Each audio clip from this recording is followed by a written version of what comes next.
This is the MCTV Weekday Update. Good afternoon and welcome to the MCTV Weekday Update. I'm Daysi Yeates. And I'm Kodichi Nwankwo. During the government shutdown a couple of weeks ago, some veterans heading to the World War II Memorial in D.C. ran into a problem. There were barricades around the memorial and a park ranger waving off the vets. That didn't sit too well with our congressman, and what he did didn't sit too well with the protesters right here in Lubbock. Reporter Evan Dixon has the story. How do you look at them and say, how do you deny them access? I don't get that. Difficult. Well, it should be difficult. It is difficult. I'm sorry, sir. Park Service should be ashamed of themselves. I'm not ashamed. Well, you should be. That exchange is what caused Raul Ceballos, the vice president of Tech Student Democrats, and others to stage a rally on Monday.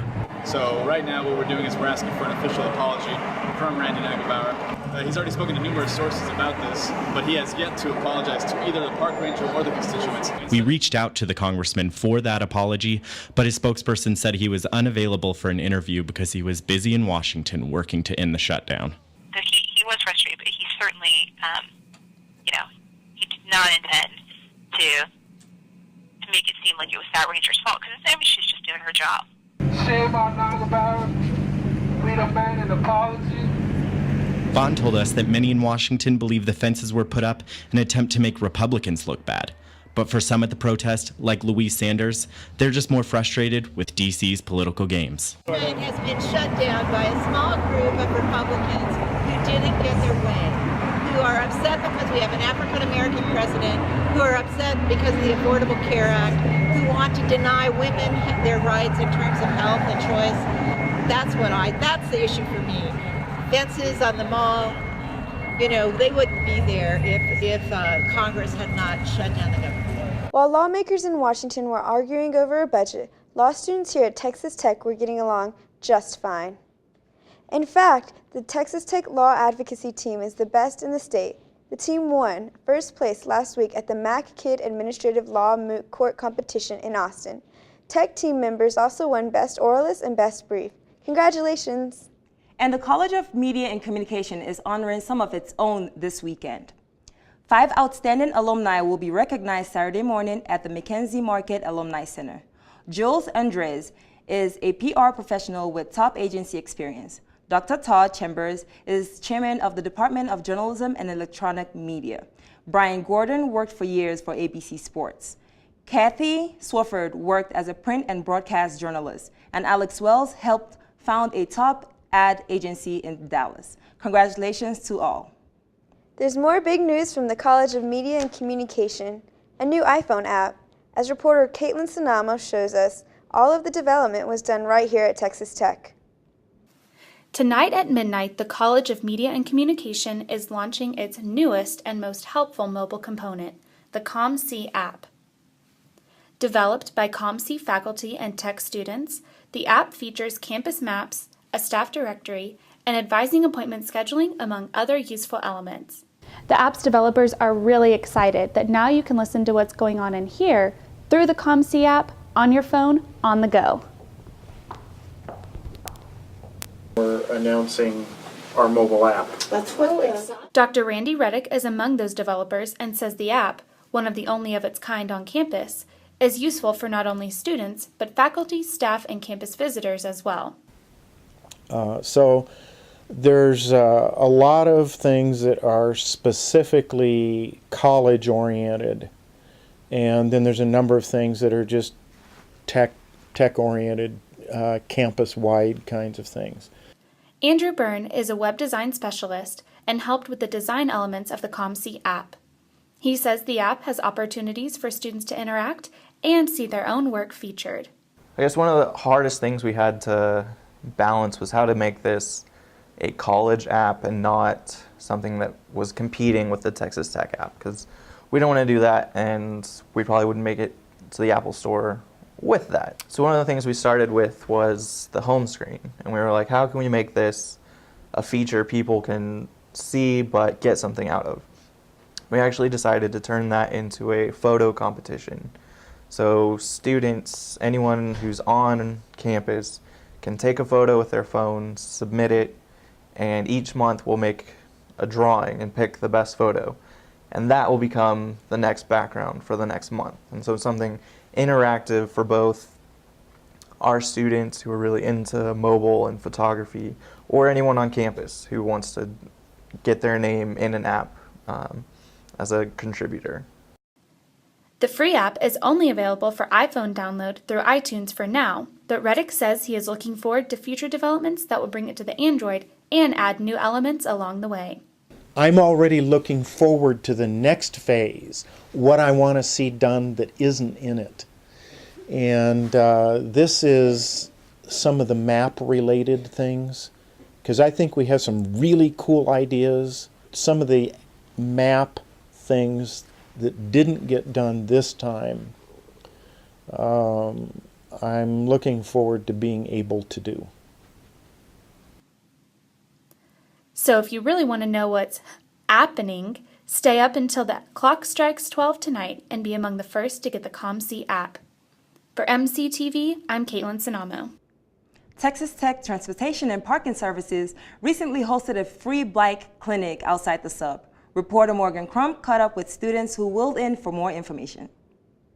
Several groups could be found in the free speech area by the gazebo on Wednesday, and they all had a common interest: bikes. Bike safety, bike registration, and bike repair were just a few of the issues addressed on Wednesday, and students were encouraged to attend. Stacy Monsabias, marketing coordinator for Texas Tech Transportation and Parking Services, attended the event. She said several services were being offered for students during the bike clinic. Well, today Transportation and Parking Services is hosting the Bike Clinic. It's an event that we have every fall and spring. It offers free bike diagnostics and repair reports for both faculty and staff and student cyclists. Today, Bike Tech from the Outdoor Pursuit Center is doing that. We have complete on-site bike registration for those who would like to register their bikes. And then we have other groups here who have an interest in bicycling safety or the bicycling community on campus and in Lubbock. Transportation and Parking Services is doing the on-site registrations. The Bike Tech through Outdoor Pursuit Center is doing the diagnostic reports today. We have the Texas Tech Police Department offering bike safety tips. We have the Graduate School and Graduate Student Advisory Council who have a lot of bicyclists on campus. They are very interested in biking safety. We also have Student Government Association if anyone would like to offer bicycling suggestions or input. And then we also have the Lubbock Bicycle Coalition, which is through the Garrison Institute. For students like freshman Sandra Addo, the bike clinic was a very helpful event. I looked in the tech announce and figured out that they're doing a bike clinic today, so I came in just to see if, hey, they could look at my bike, if there's anything wrong with it, because it's kind of my only transportation right now. Just the front tire needs to be realigned, and they said they could fix that for like $10 at the rec center, so I'll probably go leave it there overnight today and have it back by tomorrow. Bike Tech hung these tags on bikes outside of the sub, and they're also out here diagnosing problems with bikes. They've reminded students to bring their bikes over to the Outdoor Pursuit Center at the rec where they can fix those problems. Monsabias and Addo both seemed optimistic about their experiences at the bike clinic. Yeah, it was really exciting because I didn't know anything was wrong with it. I hadn't ridden it for a couple of years before I got here, but they said it'd be fine and it's ready to go. It's been great. We've had a busy morning. We hope it continues. We hope everybody can get their bike looked at, we can get it registered, and that they learn a little bit more about bicycling safety on campus. For MCTV, I'm Morgan Crump. It's Halloween night and it could be a cold one. Actually, it looks like it's a little chilly out there right now. Let's check in with weather specialist Carly Smith at a look at the weekend forecast. Carly? It definitely is feeling a little bit chilly out here, especially with the wind. But when the wind isn't really gusting that much, the sun does feel actually quite warm out here right now, which is nice. But actually, the reason temps are feeling a little bit cooler today is because a little Pacific cold front blew in last night, which made things a little tough for people out at Raderville, as the night started off with some rain and then gusty winds happened all night, and so it was really chilly out there for people out at Raderville. And the good news, though, is tonight it will be cold again. especially for those early morning check-ins, and the winds will still be at about 10 to 15 miles per hour. So keep that wind chill in mind. But some more good news for Raiderville and also trick-or-treaters or any other Halloween plans out there tonight. There shouldn't be any rain in the forecast. The skies still look clear. So as we take a look at that 3-day forecast, you'll see that tomorrow the high will climb back into the 70s and the low will stay cold in the 40s. Saturday, the skies will remain clear with a high at 68 and a low at 43.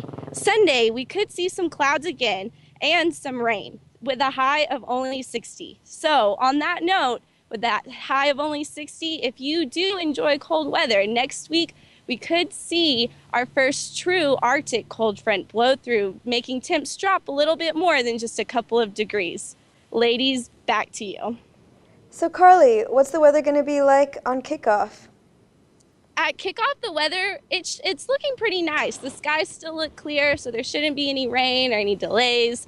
But throughout the night, temperatures will drop as that sun goes down. So just be really cautious if you're wearing a Halloween costume or anything, that you are prepared to either freeze a little bit at night or be really warm at kickoff. So the low is looking around the time at the end of the game, the low is looking at about 50 degrees.